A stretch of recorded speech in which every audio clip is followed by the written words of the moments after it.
Hi, this is a short video to demonstrate all the knowledge I have obtained in this semester, in this course of CSS up to now. I'm gonna move briefly and quickly because I only have 3 minutes to make this video. So first I created this HTML file and I have this code CSS over here. First thing first, I must say that to use CSS we need to install CASS in our computer on our project. And how we do that? We just need to use using the npm command. We need to have the node package management installed in our computer. So we just need to write npm I for install and CASS and hit enter, and we install CSS for our project. If we want to use it, we need to create SCSS file, in this case main. And every time we make a change in our SCSS file, we need to compile it in order to make effect in our code. And we do that just writing the command AC. Let's put an example. For example, we need to, if we want to change the color of my nav background, for example, let's say that I want to put red.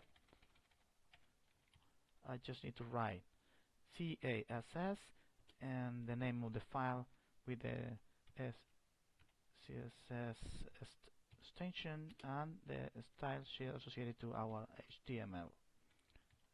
We enter and we have the change applied. Okay. About the most important things that we have learned this week, let's begin by saying about layouts. Now we learned about different layouts. For example, display flex layout.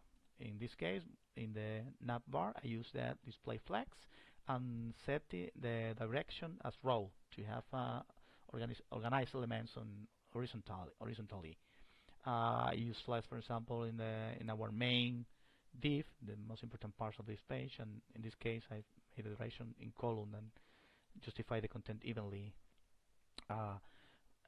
We learned also about grid. In this case, I organized the images using the display grid. I create a template in 3 columns, separated evenly, and justify the elements in the center.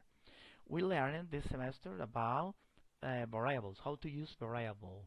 We use we create variables, adding the dollar symbols at the beginning of the name of the variable, and we use them anywhere in our code, just calling the variable when we need it.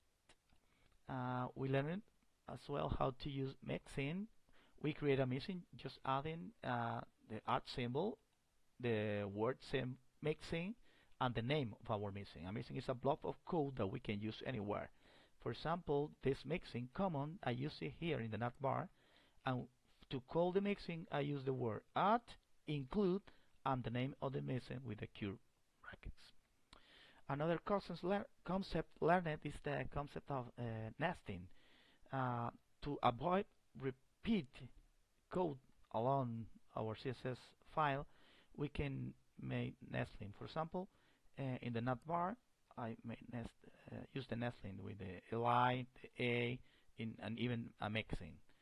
I also use it here with the images, nesting the image tab. Another important things that we can do to organize our code is using partial files. For example, I have at the beginning a lot of variables. We can see here the variables I had at the beginning, but I see that I had many colors, so I decided to put the colors in a separate variable. So that's where we use partial. We use partial using the underscore in front of the name of our partial file. So here I put all of my colors, and I call this partial file just adding the word @import and the name of our partial file.